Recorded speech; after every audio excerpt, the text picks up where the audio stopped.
नमस्कार दोस्तों। उम्मीद करता हूँ आप सभी लोग एकदम स्वस्थ होंगे और साथ ही बहुत अच्छे से अपनी पढ़ाई भी कर रहे होंगे। स्वागत है आप सभी का द मैथ्स 247 में। मेरा नाम है कुमार पिंटू विश्वकर्मा। आज की इस वीडियो में हम अपना मॉक टेस्ट नंबर 32 करने जा रहे हैं। आप सभी लोग जानते हैं कि हमने 31 मॉक टेस्ट अपने कंप्लीट कर लिए हैं। अगर आप लोगों ने वो 31 मॉक टेस्ट कंप्लीट नहीं किए तो आप इसी चैनल की प्लेलिस्ट में जाकर उन मॉक टेस्ट को कंप्लीट कर सकते हैं। उन मॉक टेस्ट को कंप्लीट करने के बाद आपका जो स्कोर है, चाहे वो मॉक टेस्ट में स्कोर हो चाहे आपका मेन एग्ज़ाम में, आपको बहुत ही उसके हेल्पफुल होने वाला है। क्योंकि कई लोगों के इन मॉक टेस्ट ने, PYQ सीरीज़ ने, ये जो भी चीज़ें हम करते हैं इस चैनल पे मैथ्स से रिगार्डिंग, चाहे वो शॉर्ट वीडियो हो, चाहे वो आपका PYQ सीरीज़ हो, चाहे वो आपके मॉक टेस्ट हो, बहुत लोगों को हेल्पफुल हुए हैं। कई लोगों के नंबर्स भी इंक्रीज हुए हैं। जिनके 20 नंबर आ रहे थे वो आज 35 प्लस तक पहुंच रहे हैं। तो आपको भी डेफिनेटली हेल्पफुल होगा। और मैं एक बार और बताऊँ, ये जो हमारा जो मॉक टेस्ट है ये लेवल 2 का मॉक टेस्ट नंबर 12 है। क्योंकि हमने दो तरीके से मॉक टेस्ट सॉल्व किए हैं। एक तो लेवल 1 के जो हमारे PYQ पेस मॉक टेस्ट थे, और ये लेवल 2 के जो मॉक टेस्ट हैं ये हमारे थोड़े से अपर लेवल के मॉक टेस्ट हैं। यानी कि इनमें हमने कुछ अच्छे क्वेश्चंस का कलेक्शन भी लिया है। जैसे आपके UPSI, जो UPSI से अलग, यानी कि जैसे CGL में आए हुए क्वेश्चंस होते हैं, जैसे आपका CPO में आए हुए क्वेश्चन होते हैं, चाहे CHSL में हो, बहुत अच्छे अच्छे एग्जाम में जो क्वेश्चन आए हुए होते हैं उनका हमने कलेक्शन लिया है। तो बिना किसी देरी के शुरुआत करते हैं मॉक टेस्ट नंबर 32 की। मैं आप लोगों से रिक्वेस्ट करूंगा, आप लोग वीडियो को लाइक कर देना, वीडियो को शेयर कर देना, और अगर नए आए हो तो चैनल को भी सब्सक्राइब कर लेना। मूव करते हैं आज के पहले क्वेश्चन की तरफ। आज की इस वीडियो का जो पहला क्वेश्चन है वो हमारा क्या है, उसको आप एक बार सोल्व करने की कोशिश करेंगे। क्वेश्चन क्या दिया हुआ है दोस्तों? क्वेश्चन दिया हुआ है 400 और 700 के बीच में कितनी ऐसी संख्या है जो 5, 6, 7 से पूर्णतः विभाजित हो जाएंगी। तो ऐसा ही क्वेश्चन कल हमारे एक मॉक टेस्ट में कल भी आया था। तो हमें सबसे पहले क्या करना होता है, ये जो हमारे पास नंबर होते हैं, सबसे पहले इनका क्या लेना होता है, हमें इनका एलसीएम लेना होता है। आप अगर 5, 6 और 7 के एलसीएम की बात करते हैं तो इनका एलसीएम आएगा आपका 5 छंग 3 और 3 सत्ते 21, यानी कि 210। इनका जो एलसीएम आने वाला है वो 210, यानी ऐसी संख्या है 210 ऐसी संख्या है जो 5 से भी विभाजित हो जाएगी, 6 से भी और 7 से भी। तो जो भी हमारे पास संख्या आएंगी 400 से 700 के बीच में, वो 210 का मल्टीपल होंगी। तो आप 210 के मल्टीपल संख्या निकाल लीजिए। जैसे सबसे पहली संख्या तो आपके पास 210 ही होगी। दूसरी संख्या आपके पास हो जाएगी 420, और फिर हो जाएगी 21 या 63, यानी कि 630, 21 चौक 84, यानी कि 840। अब इन संख्याओं में से आपको बताना है कि कौन सी संख्या 400 से 700 के बीच में आ रही है। क्या 210 हमारी 400 से 700 के बीच में आ रही है? नहीं आ रही है। क्या 840 हमारी संख्या 400 से और 700 के बीच में आ रही है? नहीं आ रही है। यानी केवल और केवल दो ऐसी संख्या होंगी 400 से 700 के बीच में जो हमारी कंप्लीटली 5, 6 और 7 से पूर्णतः विभाजित हो जाएगी, यानी कि बी ऑप्शन हमारा सही उत्तर हो जाएगा। मूव करते हैं अगले क्वेश्चन की तरफ। क्वेश्चन नंबर हमारे पास है 2। एक बार ध्यान से क्वेश्चन को पढ़ने की कोशिश करेंगे और इसको सॉल्व करने की कोशिश करेंगे। अच्छा क्वेश्चन है।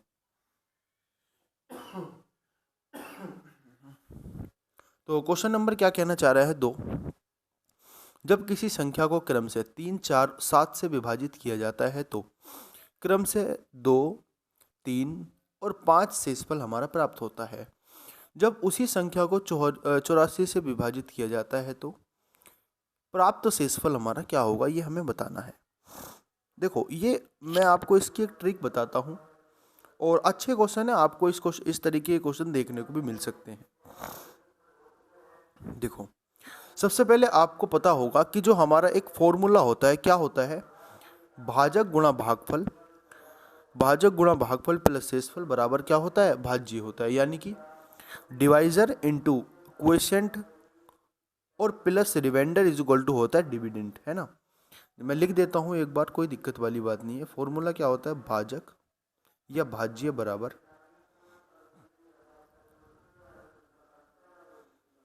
भाजक गुणा भागफल और प्लस हमारे पास हो जाता है शेषफल। ये आपके पास फॉर्मूला होता है, आप सभी लोग अच्छे से जानते होंगे। अब आप मुझे एक बात बताएंगे, हम किसी संख्या को अगर किसी दूसरी संख्या से डिवाइड करेंगे, जैसे हमने उस संख्या को 3 से भाग किया, तो कोई हमारे पास क्या आएगा, भागफल भी आएगा, और फिर उसमें हम अगर शेषफल जोड़ेंगे तो वो हमारे वही संख्या हो जाएगी जिसको हमने भाग दिया।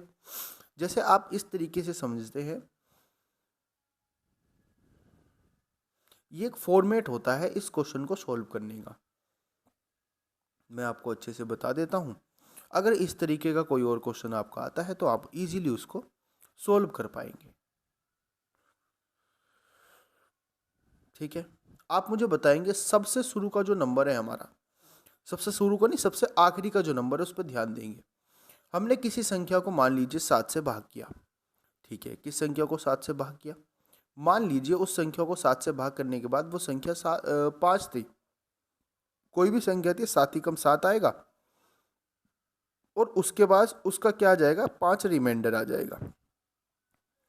तो वो संख्या क्या बन जाएगी, 7 ही कम 7, और 7 और 5 12 बन जाएगी। तो उस संख्या को ऊपर लिखना है आपको। ध्यान से समझ लेना जो ट्रिक है, इस 7 की मल्टीप्लाई इसमें करनी है, फिर इसमें ऐड कर देना है, तो इस संख्या क्या आ जाएगी, ऊपर आ जाएगी। उसके बाद दूसरी संख्या क्या है, 4 से भाग दिया हमने। किसी संख्या को फिर हम 4 से मल्टीप्लाई करेंगे। देखो 4 12 चौक कितने होते हैं, 48, और 48 में 3 आपके पास ये शेषफल बच जाएंगे। तो आपके पास नंबर क्या हो जाएगा दोस्तों, 48 और 3 आपके पास हो जाएगा 51। ये बात समझ गए आप। उसके बाद हम बात करते हैं 3 की। हमने उसकी मल्टीप्लाई 3 से करी, यानी कि 3 एकम 3, 3 पंजे 15, कितना हो जाएगा आपके पास, 53 हो जाएगा, 153, और 2 आपके पास शेषफल बचा। तो क्या नंबर आ जाएगा हमारे पास नंबर आ जाएगा 155। यानी वो संख्या कौन सी होगी, वो संख्या 55 होगी, जो आपको 2 से 3 से भाग करने पर, 4 से और 7 से भाग करने पर 2 3 5 शेषफल देती है क्रम से। तो हमने वो संख्या निकाल दी, इस तरीके से हमने वो संख्या निकाल दी, ये 155। अब आपको इसको 84 से भाग देना है। अगर आप इसको 84 से भाग देंगे तो आप बताएंगे क्या बचेगा शेषफल। 84 कम 84 बचेगा कितना, 7, 71 शेषफल बचेगा आपके पास। तो आंसर क्या हो जाएगा, आंसर हो जाएगा ए ऑप्शन, यानी कि 71। समझ गए बात को। ये इस तरीके से फॉर्मेट होती है इन क्वेश्चन को सॉल्व करने का। जब भी आपको इस तरीके क्वेश्चन दिखाई दे, आप इस तरीके से ही सॉल्व करेंगे। अगले क्वेश्चन की मैं बात करता हूँ। क्वेश्चन नंबर हमारे पास है 3। उस छोटी से छोटी संख्या के अंकों का योग बताना है जिसे 15, 18 और 36 से विभाजित करने पर शेषफल 9 बचता है, और वह संख्या हमारी 11 से भी विभाजित हो जाती है। ध्यान से समझेंगे। आप मुझे बताएंगे, अगर कोई संख्या होगी, मान लीजिए वो 15, 18 और 36 से विभाजित होगी, तो इसका मतलब क्या है, वो एलसीएम हो जाएगा इनका। और इनका एलसीएम क्या होता है, आप बोलोगे इनका एलसीएम होता है 180। यानी वो संख्या क्या होगी दोस्तों, वो संख्या 180 का मल्टीपल होगी, और साथ में उसमें 9 जुड़ेगा, क्योंकि 9 शेषफल आता है। अब ये 9 जुड़ने के बाद ये संख्या हमारी 11 से भी विभाजित होनी चाहिए। बात समझ पा रहे हो आप। कोई संख्या ऐसी होगी जो 180 का मल्टीपल होगी, साथ में 9 उसका क्या होना चाहिए दोस्तों, शेषफल होना चाहिए। तो 9 उसमें ऐड होना चाहिए संख्या में। और ये जो संख्या आएगी हमारी, ये जो संख्या हमारी निकल के आएगी, इस संख्या को 11 से भी विभाजित कर देना चाहिए, यानी कि वो संख्या 11 से भी हमारी पूर्णतः विभाजित हो जानी चाहिए। बस आप इस संख्या को निकाल लीजिए रिमाइंडर थ्योरम लगा के। यहाँ कितना बचेगा, आप इसको 11 से डिवाइड करेंगे तो कितना आएगा, देखो 11 कम 11 बचा कितना, 6, 11 छंग 66 बचा 4, यानी कि 4n प्लस के 9। अब इसमें आप n की वैल्यू रखो जो 11 से विभाजित कर जाए इसको। देखो क्या रखेंगे, n की वैल्यू 1 रखूँगा तो कितना आएगा, 13 क्या 11 से डिवाइड होगा, नहीं होगा, यानी कि 1 नहीं रख सकते। अगर 2 की बात करता हूँ तो कितना हो जाएगा, 4 दूनी 8, और 8 और 9 कितना हो जाएंगे, 17, ये भी नहीं हो सकता। 3 की बात करता हूँ तो 12 और 9 कितने हो जाएंगे, 21, ये भी नहीं हो सकता। 4 की अगर बात करता हूँ, 4 चौक 16 और 9 कितने हो जाएंगे दोस्तों, 25, ये भी नहीं हो सकता। 5 की अगर बात करता हूँ, 4 पंजे 20 और 9 29, ये भी नहीं हो सकता। 6 की अगर बात करता हूँ, 6 चौक 24 और 9 33, देखो ये हो जाएगा। यानी हमारे पास 6 रखने पर ये संख्या हमारी 11 से विभाजित हो जाएगी। देखो n गुणा 4 गुणा 6 और प्लस के 9 बटे कितना हो जाएगा 11, ये 33 बनेगा। 33 11 से विभाजित है, यानी हमारे पास n की वैल्यू यहाँ पे आ जाएगी 6। अब अगर n की वैल्यू 6 आ जाएगी, यहाँ से आप वैल्यू निकाल दीजिए इस संख्या की। देखो बोलो कितना आएगा आंसर। 18 छक्का 108 होते हैं, 1080 प्लस के 9, यानी जो संख्या आ जाएगी वो आ जाएगी 1089। अब इसका डिजिट का सम क्या हो जाएगा, डिजिट का सम हो जाएगा 9 और 10 1 18 हो जाएगा, 9 और 1 10 और 1 18 हो जाएगा, यानी कि आंसर क्या हो जाएगा, डी ऑप्शन। बहुत अच्छे क्वेश्चन होते हैं दोस्तों, इस तरीके के जो क्वेश्चन आपके पास आते हैं बहुत अच्छे लेवल के क्वेश्चन होते हैं। अगले क्वेश्चन की मैं बात करता हूं, क्वेश्चन नंबर हमारे पास है 4 नंबर क्वेश्चन की बात करते हैं। 4 नंबर क्वेश्चन क्या है, दो संख्याओं का अनुपात 7:13 है, उनका में से 8 है, उनका ले से क्या हो जाएगा। देखो अगर संख्याओं का अनुपात 7:13 है और उनका जो में से वो 8 है, तो संख्या क्या हो जाएगी, आप बोलोगे 7 गुणा 8 हो जाएगी, और ये हो जाएगी 13 गुणा 8। अब इसका आपको ले से लेना है, यानी कि एलसीएम लेना है, तो क्या आएगा एलसीएम, 8 जो कॉमन वैल्यू है वो तो बाहर आ जाएगी, 7 की मल्टीप्लाई 13 से कर देंगे, 13 से 91, 8 ही कम 8, 8 नम 72, यानी कि क्या आंसर आ जाएगा, 728 आंसर आ जाएगा हमारे पास। समझ गए बात को कि नहीं समझ गए, ये एलसीएम हो जाएगा एलसीएम। दूसरी अगर मैं बात करता हूं दोस्तों, क्वेश्चन नंबर हमारे पास है 5। दो संख्याओं का एचसीएफ क्या है, 29 है हमारे पास, उसके एलसीएम का दो गुणनखंड दिए हुए हैं 15 और 18। सबसे बड़ी संख्या बतानी, आसानी से आप बता सकते हो, मैंने आपको कल भी ये क्वेश्चन कराया था, इस तरीके का क्वेश्चन था ना कल भी। देखो बड़ी संख्या निकालनी है, यानी कि बड़ी संख्या अगर निकालनी है तो बड़ी संख्या का मल्टीपल होना चाहिए। अब 15 का मल्टीपल होना चाहिए आंसर।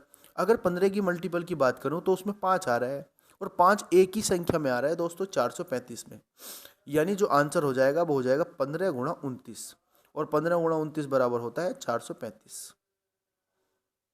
ठीक है, 15 गुणा 29 बराबर होता है 435। आप लोग बात समझ गए होंगे अच्छे से। अगले क्वेश्चन की बात करता हूं, क्वेश्चन नंबर 6। दो संख्याओं का अनुपात 7:11 है, यदि उनका महत्तम समावर्तक 28 है, दोनों संख्याओं का योग बताना क्या होगा। अच्छा आप मुझे बताएंगे, अगर संख्याओं का अनुपात 7:11 है तो जो उनका जो योग होगा दोस्तों वो 18 का मल्टीपल होगा, है ना। इनका योग क्या आ जाएगा, इनका योग 18 आएगा ना, तो वो 18 का मल्टीपल होगा, यानी जो संख्या आएगी आंसर में वो 9 का मल्टीपल जरूर होगी, यानी जो भी आंसर आएगा वो 9 का मल्टीपल जरूर होगा, यानी वो संख्या 9 से हमारी डेफिनेटली डिवाइड होगी। आप 9 से डिवाइड संख्या देख लो, 9 दूनी 18, 9 16 नहीं कटेगा, 9 पंजे 45, 9 छंग 54 कट जाएगा, ये 9 से कट जाएगा, 4 आंसर आ रहा है, नहीं है, ये डिजिटल सम कितना आ रहा है 11, 2 ये भी नहीं कटेगा, तो आंसर क्या हो जाएगा, आंसर हो जाएगा 504। हमें क्या देखना था, हमें देखना था 9 का मल्टीपल, तो 9 का मल्टीपल एक ही संख्या आ रही थी 504, हमारा आंसर हो जाएगा। अगर आपको बेसिक तरीके से जाना है तो बेसिक तरीके से क्या हो जाएगा, अगर मैं इसकी बात करता हूं तो ये संख्या हो जाएगी 7 गुणा 28, 7 गुणा 28, पहली संख्या हमारे पास क्या हो जाएगी 7 गुणा 28, ठीक है, प्लस दूसरी संख्या हो जाएगी 11 गुणा 28, ठीक है। आपका इसका सम बताना, 28 कॉमन आ जाएगा, तो 28 गुणा क्या हो जाएगा 18, 18 8 144 का 4 होते हैं दोस्तों, हासिल हमारे पास 14 हो जाएंगे। 18 दूनी कितने होते हैं 36, 36 और 14 हो जाएंगे 50, यानी कि कितना आ जाएगा 504 आंसर आ जाएगा। ये बेसिक तरीका था, और ये हमारे पास डिजिटल सम से आप जा सकते हैं। अगले क्वेश्चन की मैं बात करता हूं, क्वेश्चन नंबर हमारे पास है 7। यदि किसी वर्ग के प्रत्येक भुजा को 17% कम कर दिया जाए तो उसके क्षेत्रफल में क्या वृद्धि होगी या क्या कमी होगी, ये बताना है। आपको मैंने बताया था जब मैंने आपको 2D 3D वाली चीज समझाई थी। देखो एक बार फिर से बता देता हूँ, अगर आकृति वन डायमेंशन है और जो प्राप्त आकृति है वो भी अगर वन डायमेंशन है, तो जितने प्रतिशत का यहाँ पे आपको चेंज देखने को मिल रहा है उतने प्रतिशत का चेंज यहाँ पे देखने को मिलेगा। आप बोलोगे भैया इसमें कोई एग्जाम्पल बताओ।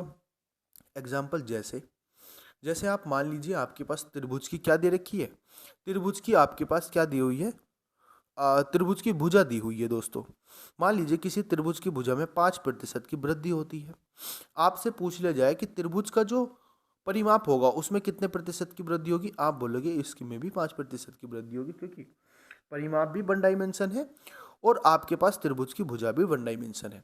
अगर वन डायमेंशन से वन डायमेंशन में वृद्धि पूछी जाए तो वही वृद्धि होगी जो दी हुई है। दूसरी बात, अगर वन डायमेंशन में वृद्धि दी हुई है और आपके पास टू डायमेंशन में वृद्धि पूछ ली जाए तो आपके पास जो वृद्धि दी हुई है, जैसे मान लीजिए B% दी हुई है, तो यहाँ पे आपका बी का सक्सेसिव लग जाएगा। बी का क्या लग जाएगा, सक्सेसिव आपके पास लग जाएगा, है ना। समझ गए बात को। तो इसी तरीके से अगर हमारे पास 1D डायमेंशन में वृद्धि दी हुई है, जैसे इसका कोई एग्जाम्पल मान लीजिए आपको दिया गया है क्या, जैसे यही मान लीजिए 17% की कमी दी हुई है किसमें, भुजा में। तो भुजा तो वन डायमेंशन होती है। आपको क्षेत्रफल में वृद्धि बतानी, क्षेत्रफल क्या होता है, क्षेत्रफल 2D होता है। तो आपको क्या कर देना है, 17 का आपको क्या कर देना, सक्सेसिव लगा देना है। कमी है तो 17 माइनस 17 हो जाएगा और ये हो जाएगा प्लस कितना 289 यानी कि 2.89। जोड़ दीजिए क्या आंसर आएगा बोलो। इसको ऐड करेंगे तो माइनस के 34 आएगा और ये प्लस में हो जाएगा 2.89। तो आंसर क्या आ जाएगा, आंसर आ जाएगा आपके पास 31.11%। तो 31.11% आपके पास आंसर आ जाएगा। ऐसे ही है तो 2D का हो गया। अगर 3D की बात हो, यानी कि वन डायमेंशन से मान लीजिए C% की वृद्धि है और हमें 3D में जाना है। जैसे आप मान लीजिए किसी के ऐसे समझ लीजिए किसी की लंबाई और चौड़ाई में वृद्धि दी हुई है। लंबाई और चौड़ाई से क्या मतलब है, आप मान लीजिए, चलो आप मान लीजिए कोण है, कोई कोण यानी कि शंकु है, उसकी त्रिज्या में C% की वृद्धि दी हुई है और उसकी ऊंचाई में D% की वृद्धि दी हुई है। और आपसे पूछ लिया जाता है 3D यानी कि उसके वॉल्यूम में वृद्धि। तो आप वॉल्यूम में वृद्धि बता सकते हैं, बिल्कुल आसानी से आप बता सकते हैं, ठीक है। ये आपके पास थोड़े से कॉन्सेप्ट हो जाएंगे। अगले क्वेश्चन की मैं बात करता हूँ। क्वेश्चन नंबर हमारे पास है 8। यदि ए का वेतन बी के वेतन से 30% अधिक है तो बी का वेतन ए के वेतन से कितने प्रतिशत कम है। ए भी रूल पे क्वेश्चन है। जैसे ए के वेतन की अगर मैं बात करता हूँ, ए का वेतन बी के वेतन से 30% अधिक है, तो अगर बी का वेतन कितना होगा, 100 होगा, तो ए का वेतन कितना हो जाएगा, 130 हो जाएगा। आपको बताना है बी का वेतन ए के वेतन से कितना कम है। तो 30 कम है और किससे कम है, 130 से कम है। मल्टीप्लाई क्या हो जाएगा, मल्टीप्लाई हो जाएगा 100%। एक जीरो से एक जीरो कट जाएगा। आपके पास क्या आ जाएगा दोस्तों, 300/13। 13 दूनी 26 हो जाएगा, यानी कि ये आंसर नहीं हो सकता, ये आंसर नहीं हो सकता। बचेगा कितना आपके पास, 4 बचेगा और 13 या 39 हो जाएगा और 0.1, यानी कि आंसर क्या हो जाएगा, आंसर हो जाएगा दोस्तों 23.1%। समझ गए आप बात को, 23.1% सही उत्तर हो जाएगा।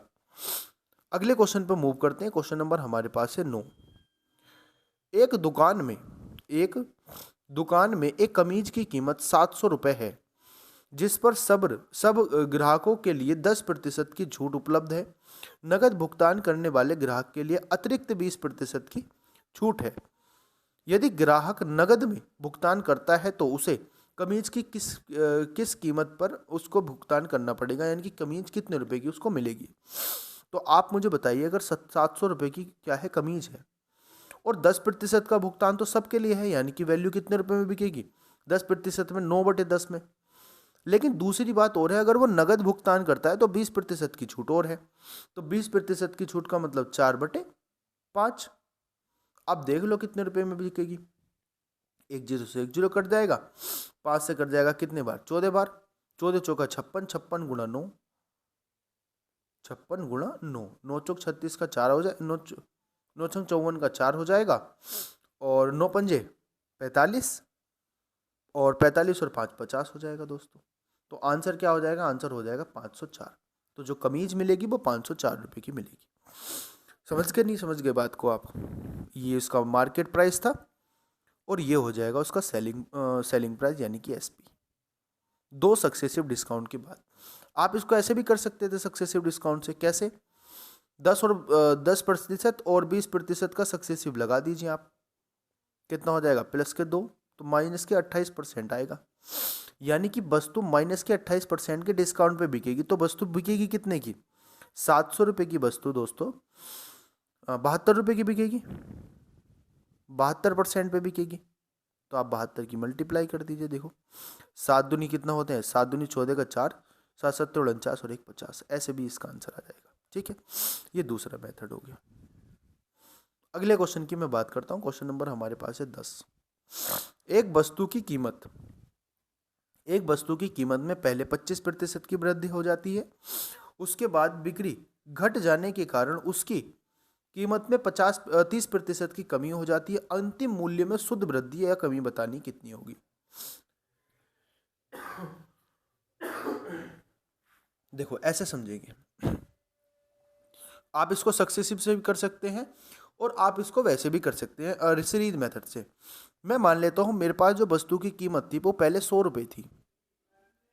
ठीक है, अगर 100% से उसने 25% की वृद्धि करी तो अब वस्तु कितने की हो जाएगी दोस्तों? अब वस्तु कितने की हो जाएगी? पहले 100 की, ध्यान रखना, अगर 100 रुपये की थी और उसने 25% की वृद्धि कर दी तो कितनी हो जाएगी? 125/100 की हो जाएगी। अब दूसरी बात क्या है, अगर 30% की कमी कर दी तो कितने की हो जाएगी? 70/100 की हो जाएगी। समझ गए बात को कि नहीं समझ गए? 2 जीरो से आपके ये 2 जीरो कट जाएंगे, 1 जीरो से आपका ये 1 जीरो कट जाएगा, 5 से कट जाएगा 2 बार और 5 से कट जाएगा 25 बार। 25 सत्ते कितने होते हैं? 175। तो 175/2 आ जाएगा। और 175/2 से क्या मतलब है? 2 अट्ठे 16, 2 सत्ते 14 और 2 पंजे 10, यानी कि 87.5% पे बिकेगी। अब 100 रुपये की वस्तु थी, अब कितने रुपए में बिक रही है? अब 87.5% पे बिक रही है, तो कितने की कमी हो गई? आप बोलोगे भैया 12.5% की कमी हो जाएगी। 12.5% की क्या हो जाएगी? कमी हो जाएगी, कमी माइनस। तो क्या हो जाएगा? डी ऑप्शन हो जाएगा। अब आप इसको सक्सेसिव करना चाहो सक्सेसिव से भी कर सकते हैं। क्या करेंगे? पहले 25 बढ़ रही है, फिर 30 घट रही है, और 25 छक्का 150, सॉरी 25 या 75 हो जाएगा, यानी कि 750, यानी कि माइनस क्या आएगा? 7.5। तो आप इसको निकाल लीजिए, कितना बचेगा? -5 बचेगा, और -5 में -7 जोड़ दीजिए, कितना आएगा? -12.5%। ठीक है, आप इसको अलग मेथड से भी इससे कर सकते हैं। ये सक्सेसिव का मेथड हो गया। सक्सेसिव का फॉर्मूला अगर आपको नहीं आता तो एक बार देख लीजिए। सक्सेसिव का फॉर्मूला होता है x प्लस के बाई प्लस के x बाई अपॉन 100। ये आपको आता होगा, मुझे पता है कि मैंने भी कई बार आपको ये बताया है। अगले क्वेश्चन पे मूव करते हैं। क्वेश्चन नंबर हमारे पास है 11। क्वेश्चन नंबर 11 क्या कहना चाह रहा है, ध्यान से समझेंगे। एक दुकानदार अपनी वस्तु को एक दोषपूर्ण तराजू का उपयोग करके बेचता है, 25% कम तोलता है, फिर वह अपनी वस्तु पर क्रय मूल्य से 25% अधिक मूल्य अंकित करता है। यदि वह 10% की छूट में देता है तो 1 किलो वस्तु का शुद्ध लाभ प्रतिशत कितना होगा? देखो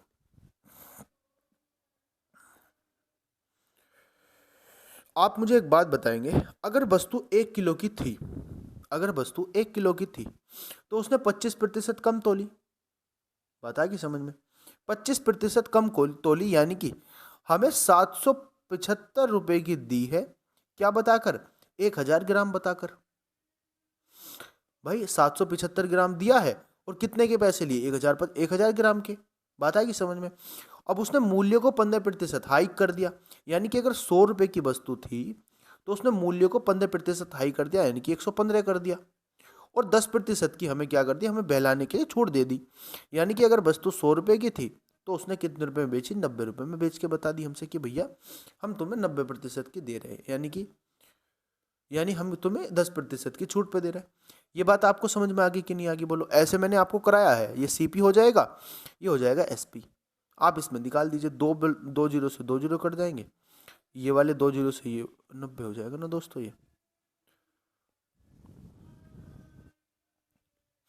ये वाले 2 जीरो से ये वाले 2 जीरो साफ हो जाएंगे।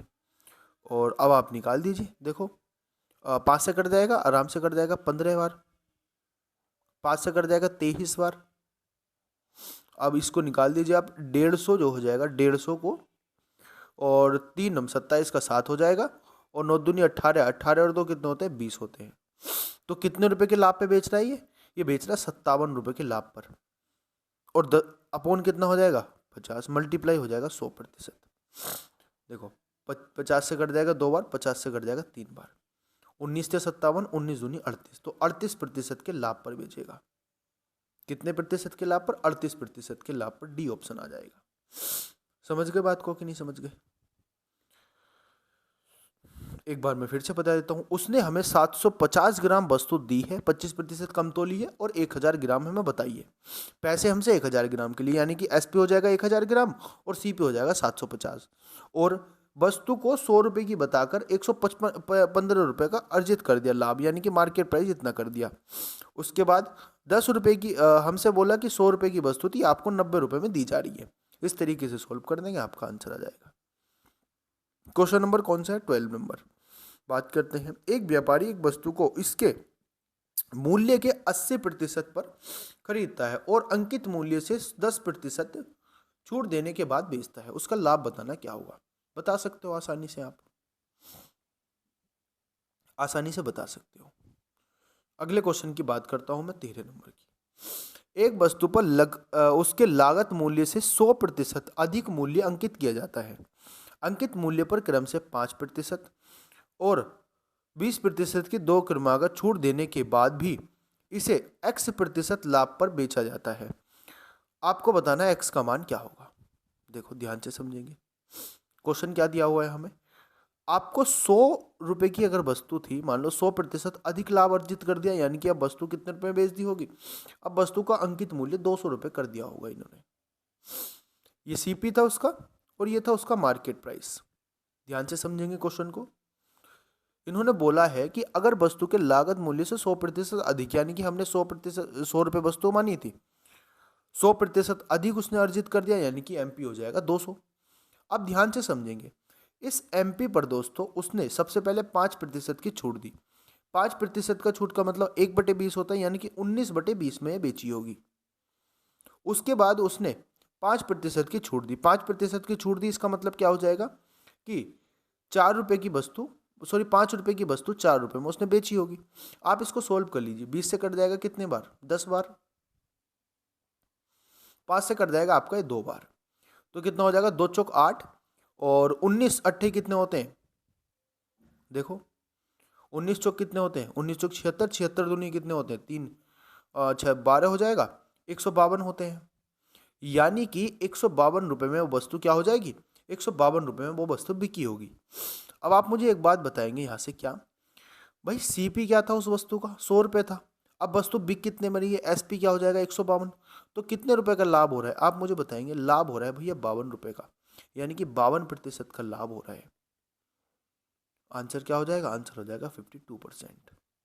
बोलो समझ में आई बात की नहीं आई? 52%, यानी कि डी ऑप्शन। अगले क्वेश्चन की मैं बात करता हूं। क्वेश्चन नंबर मेरे पास है 14।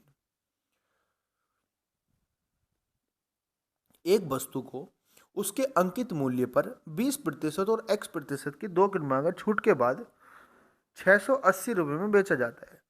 वस्तु का अंकित मूल्य 1000 है, तो x का मान बताना क्या होगा। ठीक है, आप मुझे बताएंगे अगर 1000 रुपये की वस्तु है दोस्तों, और उस पर अगर मैंने पहले 20% की छूट दी है, तो यानी कि वस्तु 4/5 में बिकी होगी। 4/5 में बिकी होगी, इसका मतलब क्या हो जाएगा कि वस्तु अब 800 रुपये की हो गई। लेकिन बात क्या है कि उस वस्तु को बेचा कितने में जा रहा है? बेचा उसको जा रहा है x% की और छूट के बाद 680 रुपये में। तो आप मुझे बताएंगे इतने रुपए का अभी मार्केट प्राइस बन रहा है इसका। अब बेचा कितने में जा रहा है? 680 रुपये में बेचा जा रहा है। तो कितने रुपए का उसको क्या दिया जा रहा है? कितने रुपए का डिस्काउंट दिया जा रहा है? अब दिया जा रहा है भैया उसको 120 रुपये का डिस्काउंट। आप मुझे बताएंगे 120 रुपये का डिस्काउंट किस पे आ रहा है? 80 पे आ रहा है। मल्टीप्लाई 100 आ जाएगा, तो कितना आ जाएगा आंसर? 15 × 120, यानी कि 15% का डिस्काउंट और आएगा। यानी पहला जो डिस्काउंट होगा वो 20% का होगा, दूसरा जो डिस्काउंट होगा x, उसको बोलेंगे हम 15% का डिस्काउंट। ठीक है, और तब जाके वो वस्तु 1000 रुपये की वस्तु 680 रुपये में बिकेगी। तो आंसर क्या हो जाएगा? ए ऑप्शन हो जाएगा। आपको बात समझ में आ गई? पहले हमें क्या दिया होता? अंकित मूल्य दिया होता, और उस अंकित मूल्य पे पहले हमने 20% का डिस्काउंट किया, बताओ एक डिस्काउंट के बाद राशि निकाली कितनी है। अब एक डिस्काउंट के बाद 800 रुपये आई। अब एक और डिस्काउंट दिया गया तब जाके 680 रुपये में बिकी। तो हमने एक और डिस्काउंट ना देके ये ज्ञात कर लिया कि वस्तु कितने रुपए कम में बिकी। 120 रुपये कम में बिकी और किससे 800 से मल्टीप्लाई 100%, तो 15% का क्या आ जाएगा, डिस्काउंट आ जाएगा। अगले क्वेश्चन की बात करता हूँ 15 नंबर की। जब ब्याज की गणना वार्षिक चक्रवृद्धि आधार पर होती है तो कोई राशि किसी निश्चित वार्षिक ब्याज दर पर 4 वर्ष में 7,564 रुपये हो जाती है और 5 वर्ष में 8,469.44 हो जाती है। आपको ब्याज की दर बतानी क्या होगी। आसान है, आप बता सकते हो। देखो समझेंगे कैसे। चक्रवृद्धि रूप से हमारा ब्याज हो रहा है। 4 वर्ष में वस्तु कितनी हो जाती है, 4 वर्ष में 7,562 रुपये हो जाती है। और 5 वर्ष में कितनी हो जाती है दोस्तों, 5 वर्ष में ये वस्तु आपके पास वैल्यू हो जाती है कितनी, 8,469.44 हो जाती है। आप मुझे बताएंगे एक वर्ष में इसको कितना मिला, एक वर्ष में इसको ब्याज कितना मिला। आप बोलेंगे भैया एक वर्ष में इसको जो ब्याज मिला वो मिला आपके पास 0.44 और कितना बचेगा बोलो, ये बचेगा आपके पास 7, ये हो जाएगा 0 और 14 में से 5 जाएंगे आपके पास बचेगा 9, यानी कि 907.44 का इसको ब्याज मिला। और आप मुझे बताएंगे ब्याज किस पे मिला, क्योंकि चक्रवृद्धि है तो ब्याज मिला उसको उससे पिछले साल के हिसाब से इस पे मिला और 10 मल्टीप्लाई कर देंगे 100% से। अब आप इसको सोल्व करो, क्या आंसर आएगा, बोलो क्या आंसर आएगा। ये एक बार जाएगा, देखो ये मैं इसको क्या लिख सकता हूँ, इसको लिख सकता हूँ 90744 लिख सकता हूँ और अपॉन 7562 लिख सकता हूँ। एक बार जाएगा पूरा पूरा, एक बार जाएगा, ठीक है। एक बार जाएगा तो कितना बचेगा, 2 बचेगा, 1 बचेगा और 10 में से 5 जाएंगे, 5 बचेगा और 1 बचेगा और ये 4 बच जाएगा। आप देखो ये पूरे पूरे 2 बार जाएगा, यानी कि 1 और 2 यानी कि 12% आंसर आ जाएगा भाई, 12% आ जाएगी चक्रवृद्धि ब्याज, ठीक है। तो 12% आपका आंसर हो जाएगा ए ऑप्शन। समझ गए आप कि नहीं समझ गए, बोलो। अच्छे से आप इस बात को समझ गए होंगे। अब बात करते हैं हम अगले क्वेश्चन की। आपको ये बात समझ में आ गई ना कि मैंने आपको समझाया क्या है। देखो मैंने आपको समझाने की कोशिश की है। इन्होंने बोला हुआ था कि जो 4 साल में उसका ब्याज हो जाता है, वो उसका मूलधन हो जाता है वो इतना हो जाता है और 5 साल में इतना हो जाता है। तो मुझे बताओ 1 साल का अंतर ब्याज होगा, 1 साल का अंतर ब्याज है और किस पे, क्योंकि लास्ट ईयर पे सक्सेसिव क्या होता है, सक्सेसिव एक निरंतर ब्याज होता है, ब्याज पे ब्याज, ब्याज पे ब्याज, इस तरीके से होता है। तो हम डिवाइड कर देंगे जो 4 साल की उसकी धनराशि थी। अगले क्वेश्चन की बात करता हूं मैं, क्वेश्चन नंबर 16, ध्यान से समझेंगे।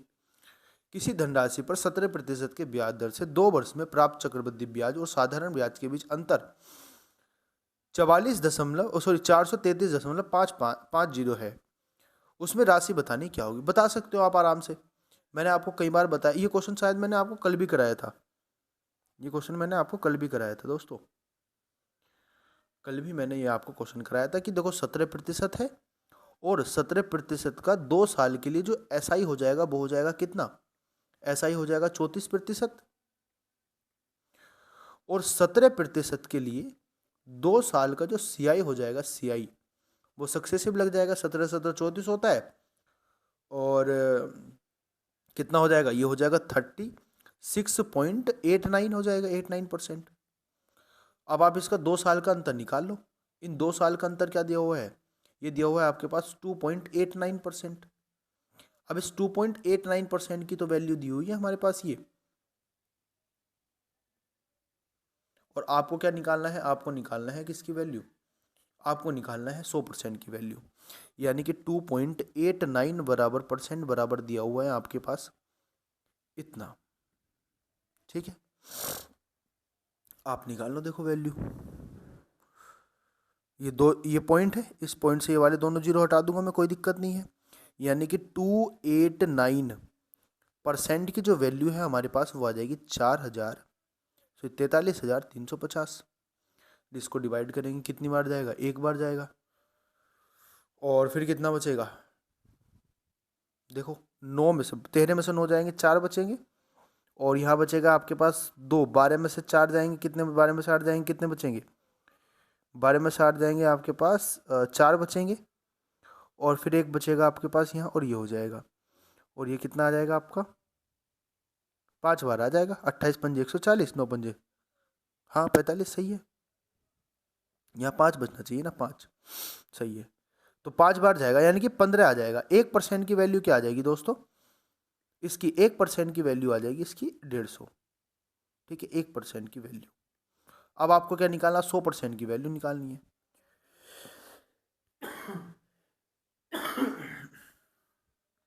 1% की जो वैल्यू आ जाएगी वो आपके पास आ जाएगी इतनी। आपको 100% की वैल्यू निकालनी है, 100% की। तो आंसर कितना आ जाएगा? 15,000। ठीक है, 15,000 आपके पास सही उत्तर हो जाएगा, ए ऑप्शन। ठीक है, अगले क्वेश्चन की बात करता हूं मैं। अगले क्वेश्चन की बात करते हैं क्वेश्चन नंबर 17 की। 17 नंबर क्वेश्चन क्या कहना चाह रहे हैं, ध्यान से समझेंगे। क्वेश्चन है, एक स्कूल में लड़कों और लड़कियों की संख्या का अनुपात 3:4 दिया हुआ है। यदि लड़कों की संख्या में 10% की वृद्धि और लड़की की संख्या में 15% की वृद्धि कर दी जाए तो लड़कों की संख्या और लड़कियों की संख्या का नया अनुपात कितना होगा? आसान है क्वेश्चन, तो आप कर लोगे आसानी से। मैं मान लेता हूं 3:4 हमें अनुपात दिया हुआ है लड़कियों की संख्या में लड़कों की संख्या में। इसको मैं मान लेता हूं ये संख्या मेरी कितनी थी? 30 थी, या 300 है, और ये हो जाएगी दोस्तों 400। ठीक है, अब लड़कियों की संख्या में कितने प्रतिशत की वृद्धि हो रही है? 10% की, यानी ये 10% की वृद्धि हो जाएगी इसमें। तो कितना आ जाएगा? 10% की वृद्धि हो जाएगी। 10% की वृद्धि हो जाएगी तो 33 हो जाएगा, यानी कि 330 हो जाएगा। अब इसमें कितने प्रतिशत की वृद्धि है? इसमें 15% की वृद्धि है। तो इसमें 15% की वृद्धि के बाद क्या आएगा बोलो? ये आ जाएगा आपके 15 चौका 60, और कितना? 15 चौका 60, 60 इसमें ऐड हो जाएगा, यानी कि 460 हो जाएगा। अब इनका अनुपात निकाल दीजिए आप, ये 0 से 0 कट जाएगा, तो अनुपात कितना आ जाएगा? 33:46। 33:46 का क्या मतलब है? आंसर हो जाएगा आपके पास सी ऑप्शन। ठीक है, अगले क्वेश्चन पे चलते हैं। Question number 18। यदि ए बी से 7 अधिक है, बी सी से 16 अधिक है, A plus B plus C बराबर ये इतना है, और ये बताना है। यदि ए जो है बी से 7 अधिक है, ठीक है, बी से 7 अधिक है, तो मैं मान लेता हूँ ए बराबर जो हो जाएगा कितना हो जाएगा? बी प्लस 7 हो जाएगा। ठीक है, बी सी से 16 अधिक है, तो जो बी हो जाएगा, बी बराबर कितना हो जाएगा? बी बराबर हो जाएगा कितना दोस्तों? C plus 16। ठीक है, बात आपको दिया है A plus B plus C बराबर 255। A plus B plus C बराबर 255 दिया हुआ है। ठीक है, बात आ गई समझ में कि नहीं आ गई बोलो? तो आप इसको बना लीजिए बस। एक वैल्यू देखो, एक ही वैल्यू रख लीजिए, एक की वैल्यू रखेंगे, कितने आएगा? इसमें आएगा बी प्लस के 7 और प्लस के बी और प्लस के सी बराबर कितना हो जाएगा? 255। यहाँ पे बी की वैल्यू रख दीजिए, बी की वैल्यू कितनी? सी प्लस के 16, तो बी की वैल्यू इसमें रख दीजिए आप। बी की वैल्यू रखेंगे तो सी प्लस 16 हो जाएगा, प्लस 7 हो जाएगा, प्लस सी प्लस 16 हो जाएगा, प्लस सी बराबर हो जाएगा 255। यहाँ से आप 3C हो जाएगा ये, और 16 दूनी 32 और 7 39, 39 इसमें से माइनस हो जाएगा। 3C बराबर कितना हो जाएगा दोस्तों? 15 में से 4 6 बचेंगे, और ये हो जाएगा 1, ये हो जाएगा 2। आप इसको डिवाइड करो 6 से, 3 से, 3 सत्ते 21, 3 दूनी 6, यानी कि सी की वैल्यू क्या आ जाएगी? 72 आ जाएगी। अगर सी की वैल्यू 72 आ जाएगी तो आपको क्या बताना है? यहाँ पे बी की वैल्यू कितनी आ जाएगी? 72 प्लस 16 कितना हो जाएगा? 72 प्लस 16, तो ये बी बराबर हो जाएगा। बोलो कितना हो जाएगा? 888 हो जाएगा। और फिर अगर मैं ए की बात करता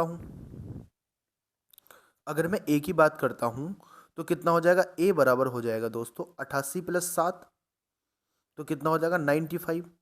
यानी ए का मान 95, बी का मान 88, 75 74 हो जाएगा आपका सी का मान। इसमें वैल्यू रख देंगे, बस आंसर आ जाएगा।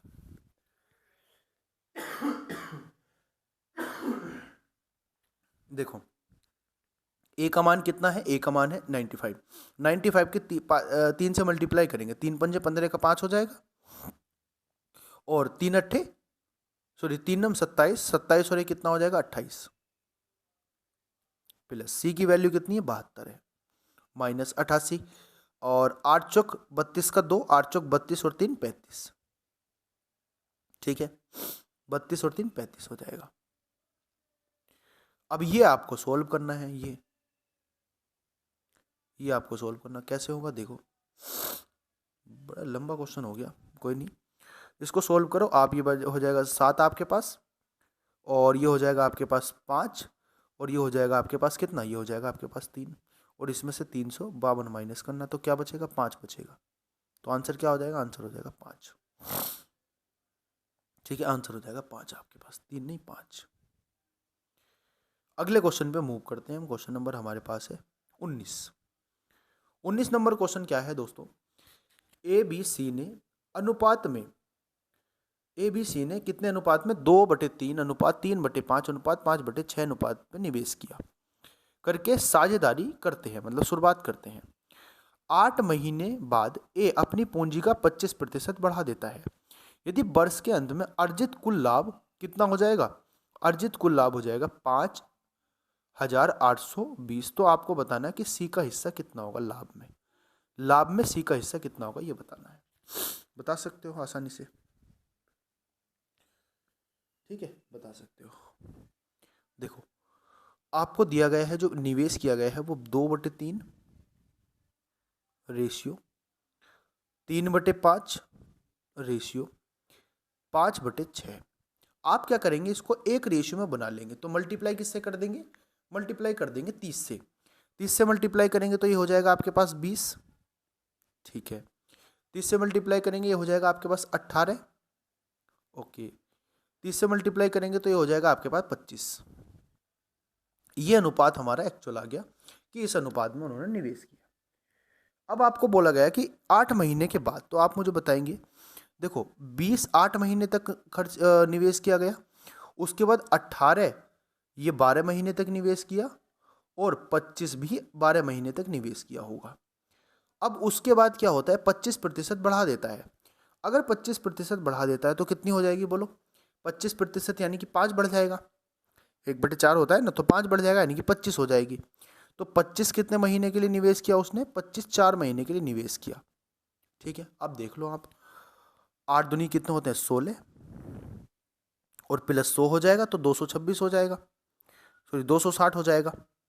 यहाँ पे इसका निवेश हो जाएगा 260, और रेशियो ये हो जाएगा तुम्हारे पास 18 अनुपात या 18 गुणा 12, ये हो जाएगा आपके पास 25 गुणा 12।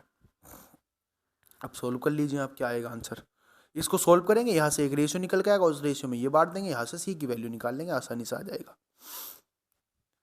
अगले क्वेश्चन की बात करता हूँ मैं। यहाँ से आगे को आपको करना है, कभी आप इसको छोड़ दो, यहाँ से आगे को आपको करना है ये। अगले क्वेश्चन की बात करता हूँ। क्वेश्चन नंबर हमारे पास है 20। देखो 24 विद्यार्थी हैं, इनकी औसत आयु कितनी है, 15.5 वर्ष है। शिक्षक की आयु, सभी विद्यार्थियों और शिक्षक को आयु कितनी हो जाती है, 24 वर्ष अधिक है। शिक्षक की आयु, सभी विद्यार्थियों और शिक्षक के औसत आयु से 24 वर्ष अधिक है। शिक्षक की आयु बतानी कितनी होगी। अच्छा क्वेश्चन है ना, थोड़ा सा, ठीक है, थोड़ा सा अच्छा क्वेश्चन है, आप इसको ध्यान से समझेंगे। एक बार ध्यान से नहीं समझेंगे तो आप थोड़ी सी इसमें गलती कर सकते हो दोस्तों, आप इसमें गलती कर सकते हो, लेकिन आपको गलती नहीं करने दूंगा, मैं ध्यान से आपको समझाऊंगा। क्वेश्चन नंबर हमारे पास कौन सा है, क्वेश्चन नंबर हमारे पास है 20। ध्यान से समझेंगे। एक बात आप मुझे बताओ, 24 विद्यार्थी दिए हुए हैं, कितने विद्यार्थी दिए हुए हैं, 24 विद्यार्थी दिए हुए हैं। आप क्या करोगे, इन 24 के 24 विद्यार्थियों का सम निकाल लो, कितना आएगा। ये 24 के 24 विद्यार्थी जो है इनका सम कितना आ जाएगा, देखो 115 है, सॉरी 15.5 इनका क्या है औसत है, और कितने विद्यार्थियों का 24 का। आप इसकी मल्टीप्लाई कर, 24 पंजे कितने होते हैं, 24 पंजे 120 होते हैं, 12 हासिल हो जाएंगे, 24 पंजे 120, 12 कितना हो जाएगा आपके पास, 12 कितना 32 आ जाएगा, 32 का 2 हो जाएगा, हासिल आपके पास 13, 24 ही कम 24 और 13 कितने हो जाएंगे 37, यानी कि आपके पास आ जाएगा ये 372 सम आ जाएगा। समझ गए बात को कि नहीं समझ गए। अब आपको बोला गया है कि टीचर भी इसमें ऐड है।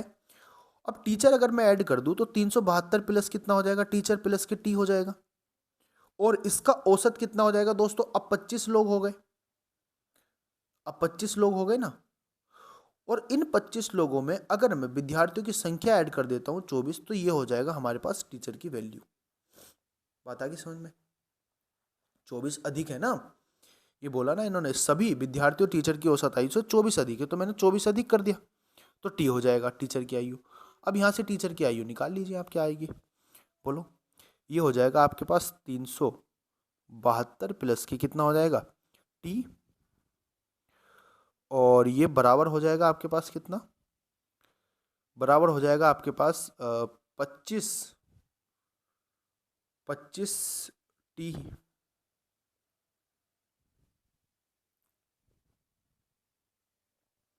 और इधर ये प्लस में भी तो होगा, ये हो जाएगा आपके पास 600, ये इसकी मल्टीप्लाई हो 600 हो जाएगा। अब इसको सॉल्व कर लीजिए आप, 972 और बराबर हो जाएगा 24 टी, टी का मान निकाल लो यहाँ से, टी बराबर कितना आ जाएगा, टी बराबर आ जाएगा आपके पास 40.5 हो जाएगा आंसर, टी बराबर आपके पास आ जाएगा बी ऑप्शन। क्वेश्चन नंबर 21 हमारे पास क्या कहना चाह रहा है, ध्यान से समझेंगे। 12 संख्याओं का औसत कितना है, 58 दिया हुआ है, 12 संख्याओं का औसत 58, पहली 5 संख्याओं का औसत 56 है, अगली 4 संख्याओं का औसत 60 है, 10वीं 11वीं से 4 अधिक है, 11वीं 12 से 1 कम है, 10वीं और 12वीं का औसत। बिल्कुल सेम क्वेश्चन मैंने आपको कल कराया था, बिल्कुल सेम डिट्टो क्वेश्चन था, कल कराया था, आप इसको करके जरूर देखना, बहुत आसान है, आप कर सकते हो आसानी से। क्वेश्चन नंबर हमारे पास है 22। ए किसी कार्य को 35 दिन में कर सकता है, ए जो है किसी कार्य को 35 दिन में कर सकता है, बी उसी कार्य को 15 दिन में कर सकता है, बी उसी कार्य को 15 दिन में कर सकता है। उन्होंने एक साथ 8 दिन तक काम किया, उसके बाद बी ने काम छोड़ दिया, ए ने अकेले शेष काम के 60% भाग को कितने दिन में किया। आप क्या करो, यहां से इसका एलसीएम ले लो।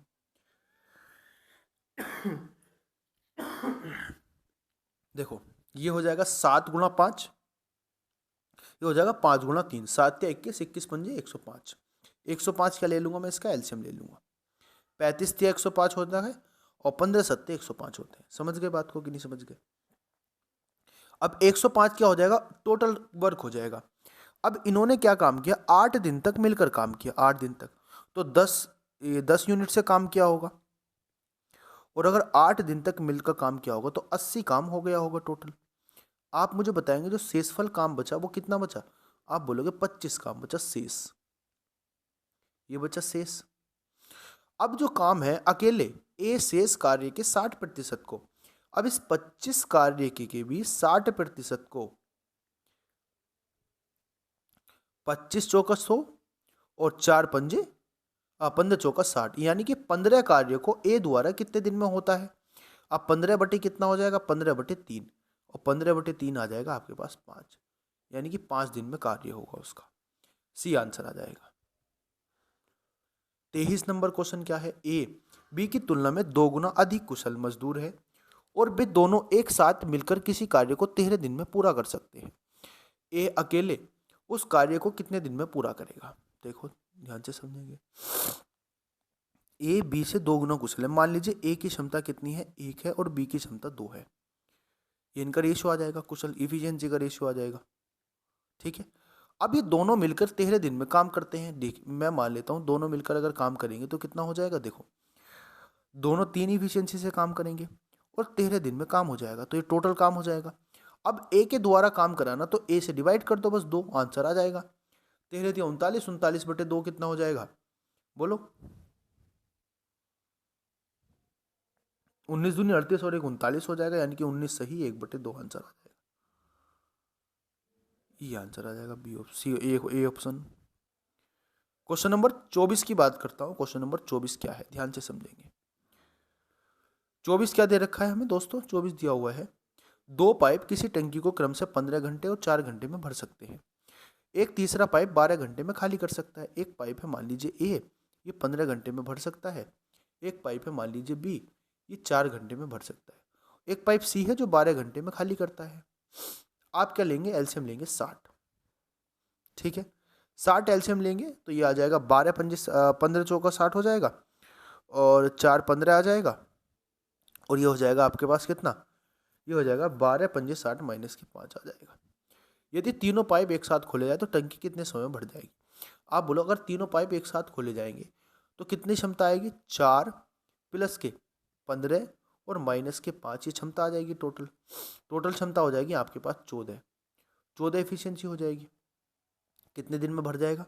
ये 60/14 आ जाएगा। कितना हो जाएगा? 30/7। 30/7 घंटे में भर जाएगा। अगले क्वेश्चन की बात करता हूँ। क्वेश्चन नंबर हमारे पास है 25। 2 पिंडों की चाल का अनुपात 2:3 है। यदि 50 मीटर की दूरी तय करने में लगने समय का अंतर कितना है? 10 सेकंड है। तो उनकी चाल का अंतर बताना, क्या हो जाएगा? देखो, आप मुझे बताएंगे जब आपकी दूरी अगर स्थिर हो तो जो चाल का अनुपात हो जाता है वो समय का अनुपात हो जाता है। आप मुझे बताइए, चाल स्पीड हो जाएगी, स्पीड का रेशियो कितना है? 2:3 है। अब आप मुझे बताओ टाइम का अनुपात कितना हो जाएगा? टाइम का जो अनुपात हो जाएगा वो 3:2 हो जाएगा। अब इनका अंतर कितना आ रहा है? इनका अंतर जो आ रहा है दोस्तों वो कितना आ रहा है बोलो? इनका अंतर आ रहा है 1 यूनिट, और 1 यूनिट की वैल्यू कितनी दी हुई है? 1 यूनिट की वैल्यू दी हुई है 10। 1 यूनिट की वैल्यू 10 सेकंड दी हुई है। तो इसको कितना समय लगता है? इसको 30 सेकंड का समय लगता है। इसको कितना समय लगता है? इसको 20 सेकंड का समय लगता है। आप क्या निकाल लेंगे? आप इसका बताएंगे क्या? चाल का अंतर बताना है आपको, तो चाल निकाल दीजिए। देखो, पहले वाले की कितनी हो जाएगी? पहला वाला 50 सेकंड की दूरी को 50 मीटर की दूरी को 30 सेकंड में तय कर रहा है, ये पहले की चाल हो जाएगी। दूसरे की चाल कितनी हो जाएगी? दूसरा 50 सेकंड की दूरी को 20 सेकंड में तय कर रहा है 50 मीटर को। इनका अंतर निकाल लीजिए। 5/3 माइनस के 5/2, तो कितना हो जाएगा? 6 एलसीएम आ जाएगा। ये आपके पास हो जाएगा 5 दूनी 10, 5 ते 15, 5/6 आंसर आ जाएगा। 5/6 मीटर पर सेकंड, 5/6 मीटर पर सेकंड, यानी कि बी ऑप्शन आ जाएगा। अगले क्वेश्चन की बात करता हूँ। क्वेश्चन नंबर हमारे पास है 24। देखो, एक त्रिभुज की भुजाएं 8 सेंटीमीटर, 12 सेंटीमीटर, 16 सेंटीमीटर। त्रिभुज का क्षेत्रफल बताना, क्या होगा? क्या लगाएंगे? हीरोइन फॉर्मूला लगाएंगे।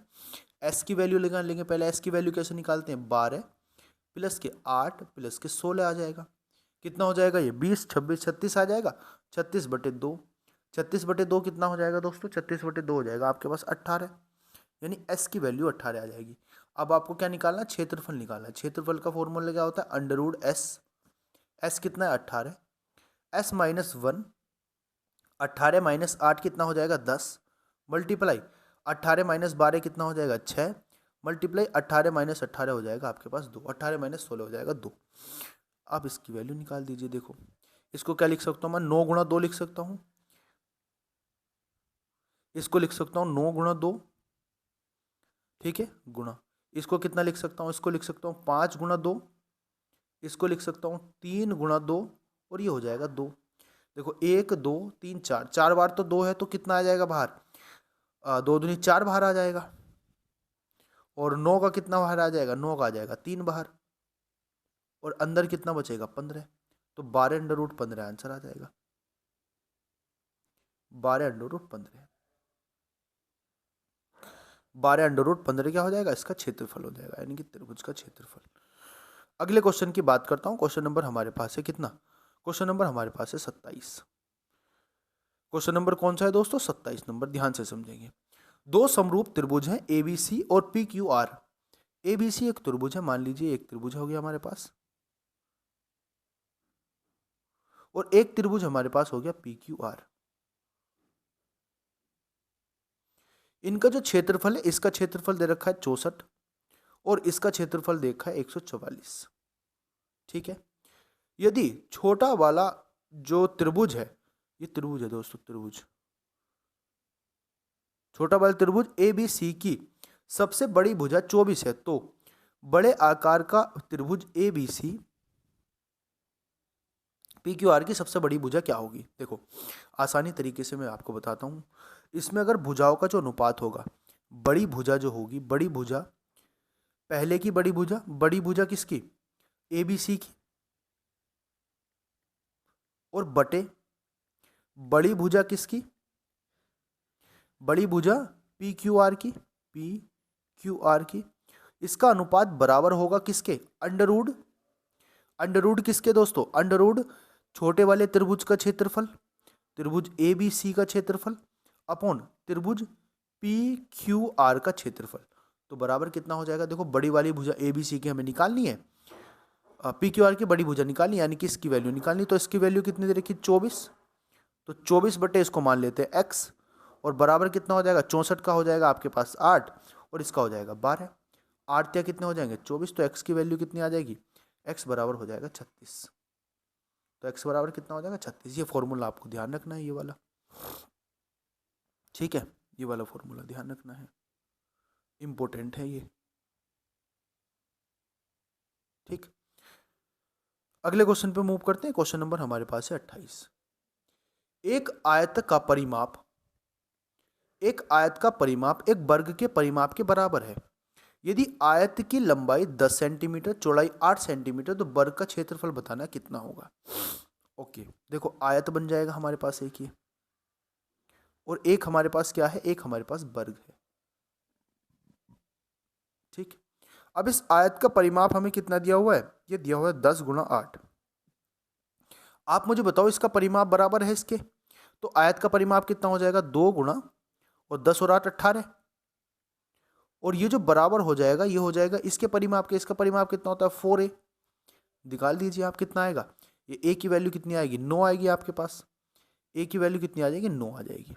आपको क्या बताना है, इसका क्षेत्रफल बताना। तो क्या हो जाएगा a स्क्वायर बराबर हो जाएगा 9 गुणा 9, और 9 नम कितना हो जाएगा 81 सेंटीमीटर स्क्वायर, 81 सेंटीमीटर स्क्वायर, यानी आंसर हो जाएगा आपके पास सी ऑप्शन।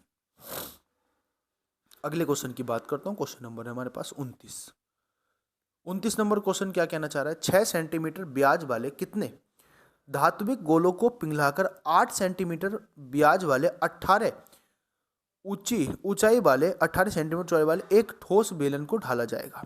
ओके, देखो आप मुझे बताएंगे यहाँ पे क्या धात्विक गोले की बात हो रही है, तो गोले का आयतन कितना होता है, 6 सेंटीमीटर व्यास है।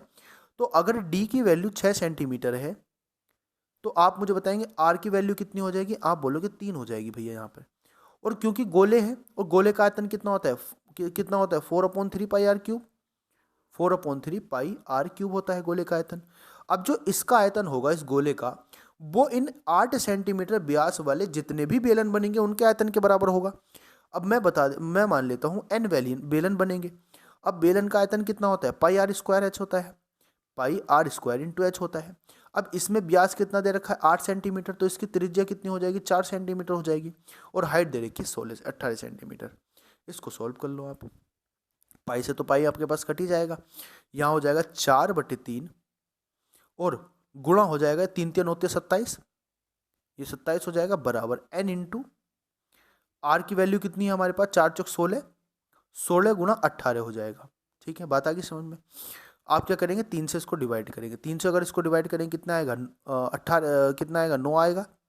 9 से इसको डिवाइड करेंगे कितना आएगा दोस्तों, 9 से मैं अगर इसको डिवाइड करता हूँ तो कितना आता है बोलो, ये आता है मेरे पास 2। ठीक है, ओके, अगर मैं 2 से इसको डिवाइड करता हूँ कितना बचेगा, 2 से अगर मैं इसको डिवाइड करता हूँ 2 बचेगा, और अगर मैं इसको 2 से डिवाइड करता हूँ ये कितना बचेगा 8। यानी मेरे पास जो बेलन बचेंगे वो कितने हो जाएंगे, वो आएंगे मेरे पास 8 बेलन, 8 बेलन मेरे पास बनेंगे। ठीक है, अच्छा कितने धात्विक गोले बनेंगे ना, माफी चाहूंगा मैं, तभी तो कह रहा हूँ ये n की वैल्यू एक ही तरफ क्यों लिखी हुई है।